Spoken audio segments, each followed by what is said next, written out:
الحمد لله نحمده ونستعينه ونستغفره ونؤمن به ونتوكل عليه ونعوذ بالله من شرور أنفسنا ومن سيئات أعمالنا من يهده الله فلا مضل له ومن يضلله فلا هادي له ونشهد أن لا إله إلا الله وحده لا شريك له ونشهد أن محمدًا عبده ورسوله أما بعد فأعوذ بالله من الشيطان الرجيم بسم الله الرحمن الرحيم قل هل يستوي الذين يعلمون والذين لا يعلمون إنما يتذكر أولو الألباب وقال الله تبارك وتعالى في القرآن المجيد اقرأ باسم ربك الذي خلق خلق الإنسان من علق صدق اللہ العظیم۔ میرا محترم بزرگوں اور دوستوں اور ہمارے دینی ایمانی بھائیوں، ہم اور آپ جانتے ہیں کہ اس دنیا کے اندر اللہ رب العزت کی تقریباً 18,000 مخلوق ہے۔ ان 18,000 مخلوق میں سے اللہ تبارک و تعالی نے انسان کو سب سے افضل، سب سے اشرف مخلوق بنایا ہے۔ میرے بھائیوں، اللہ تبارک و تعالی نے اپنی ان مخلوقات میں سب سے بہتر اور سب سے افضل مخلوق انسان کو بنایا، اس کی وجہ کیا ہے؟ تو میرے محترم بزرگوں اور دوستوں، ہم اور آپ جانتے ہیں کہ اللہ تبارک و تعالی نے انسانوں سے پہلے فرشتوں کو پیدا کیا، اور فرشتے اللہ رب العزت کی نوری مخلوق ہے۔ یعنی اللہ تبارک و تعالی نے فرشتوں کو نور سے پیدا کیا، اور فرشتوں کی تخلیق اور پیدائش کا مقصد یہ ہے کہ وہ ہمیشہ اللہ رب العزت کی عبادت اور فرما برداری میں لگا۔ اس کے بعد اللہ تبارک و تعالی نے جنات کو پیدا کیا اور اسے آگ سے پیدا کیا، اور اس کے بعد انسان کو ایک مٹی سے پیدا کیا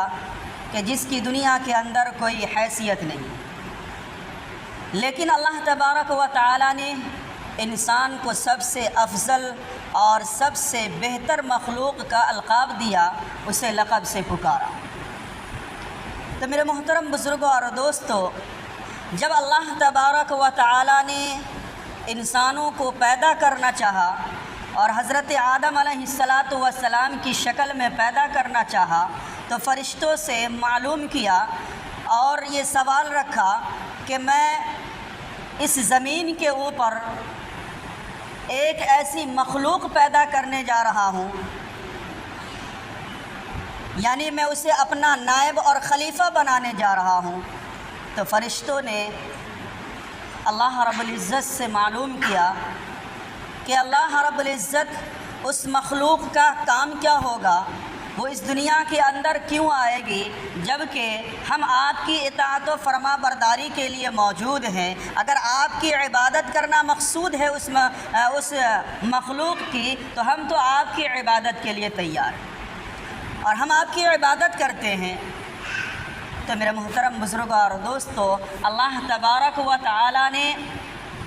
کی طرف سے جواب آیا کہ ہم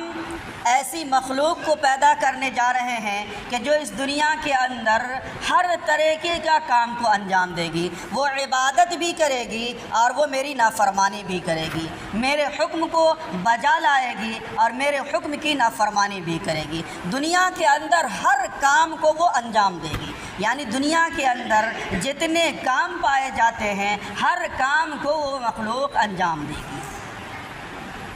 تو میرے محترم بزرگوں اور دوستو، فرشتوں نے اللہ رب العزت سے یہ دریافت کیا کہ اللہ رب العزت آپ ایسی مخلوق کو اس دنیا کے اندر پیدا کرنے جاتے ہیں کہ جو اس دنیا کے اندر فساد مچائے گی، خون خرابہ کرے گی، فساد برپا کرے گی، تو ایسی مخلوق کی کیا ضرورت ہے؟ عبادت کے لیے تو ہم آپ کے لیے کافی ہے۔ تو میرے محترم بزرگوں اور دوستو، اللہ تبارک و تعالی نے فرشتوں کا جواب قرآن کریم کے اندر ایک چھوٹی سی آیت سے دیا۔ تو اللہ تبارک و تعالی نے حضرت آدم علیہ السلام کو پیدا کیا، اور پیدا کرنے کے بعد دنیا کے اندر جتنی چیز پائی جاتی ہے ہر چیز کا علم عطا کیا، نام سکھا دیا، اور اس چیز کا کام کیا ہے یہ بھی بتا دیا، جسے عربی کے اندر اس علم کو علم الاسماء کہا جاتا ہے،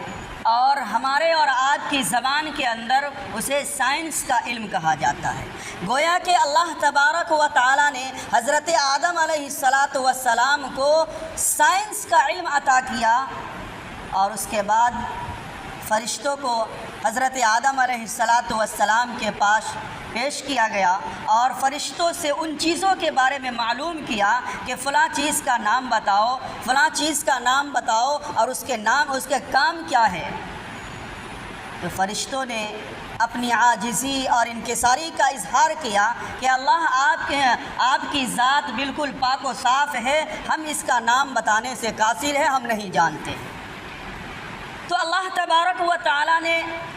حضرت آدم علیہ السلام کو تمام چیزوں کے نام بتا دیے تھے اور ان کا کام بھی بتا دیے تھے۔ تو اللہ تبارک و تعالی نے فرشتوں سے کہا کہ آدم فلاں چیز کا نام کیا ہے۔ آدم علیہ السلام سے اللہ رب العزت معلوم کرتے جاتے تھے، اور چونکہ اللہ تبارک و تعالی حضرت آدم علیہ السلام کو اس کا نام اور ان کے کام کیا ہے، کس وجہ سے اس دنیا کے اندر اسے پیدا کیا گیا ہے، تمام چیز بتا چکے تھے۔ تو فٹافٹ حضرت آدم علیہ السلام تمام چیزوں کے نام بتاتے گئے اور اس کے کام کو بھی گنواتے گئے۔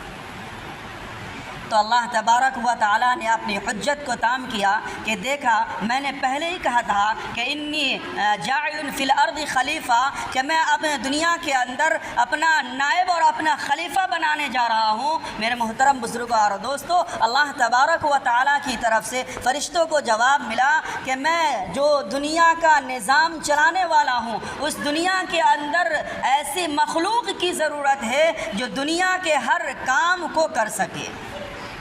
تو میرے محترم بزرگوں اور دوستو، اصل یہاں پہ بتانے کا مقصد یہ ہے کہ حضرت آدم علیہ السلام کو جو فوقیت ملی ہے، جو انسان کو افضل اور برتر مخلوق بتایا گیا ہے، جبکہ ان کے مقابلے میں ایک نور سے پیدا کی ہوئی مخلوق ہے جس کی نورانیت کا ہم اور آپ اندازہ نہیں لگا سکتے ہیں۔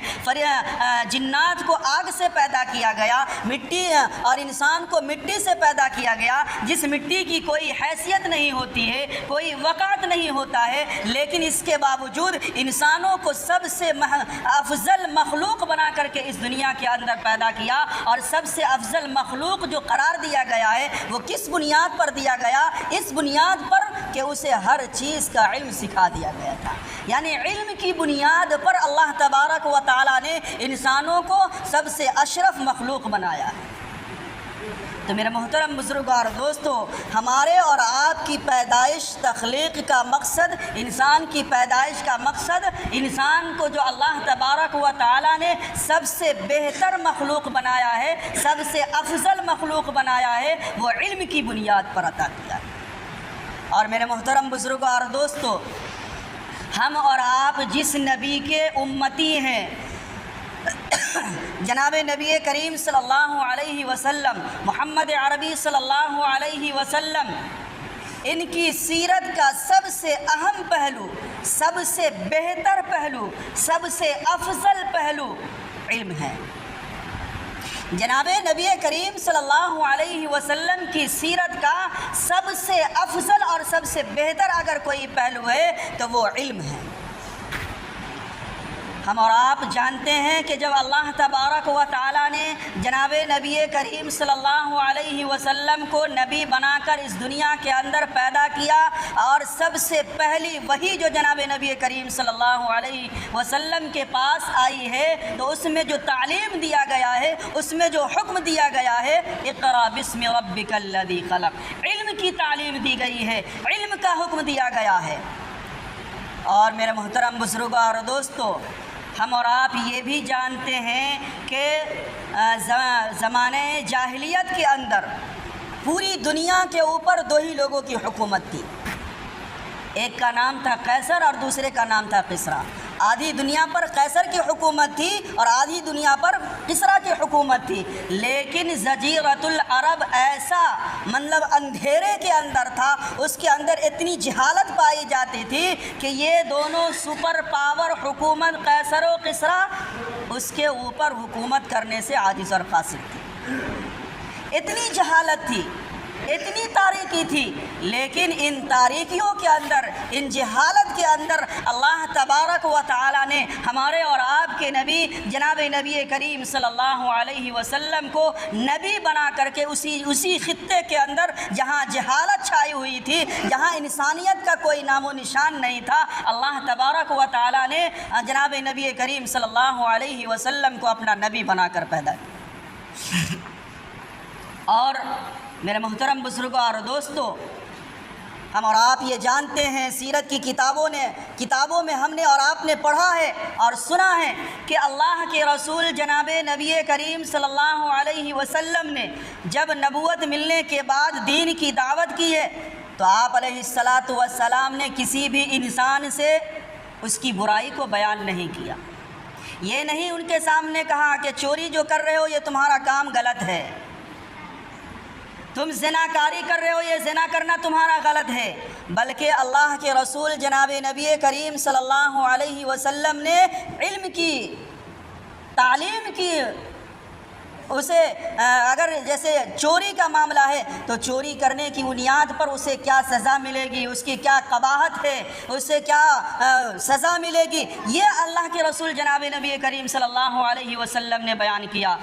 زنا کرنے کی سزا کیا ہے، زنا کرنے پر کیا سزا ملتی ہے، اس کی کیا قباحت ہے، اس کی کیا برائیاں ہیں، آپ علیہ الصلاۃ والسلام نے کسی بھی انسان سے اس کی برائی بیان نہیں کی ہے کہ تم جو زنا کر رہے ہو تم غلط کر رہے ہو، بلکہ آپ علیہ الصلاۃ والسلام نے زنا کی قباحت کو بیان کیا ہے، علم دیا، بتایا ہے کہ زنا کرنے کی بنیاد پر تمہیں یہ سزا ملے گی، تمہارا یہ معاملہ ہوگا۔ لیکن میرے محترم بزرگوں اور دوستو، کبھی بھی معاشرے سے اگر ہم اور آپ برائی کو مٹانا چاہتے ہیں تو صرف برائی کرنے سے نہیں بلکہ اس کی تعلیم دینے سے ہوگا،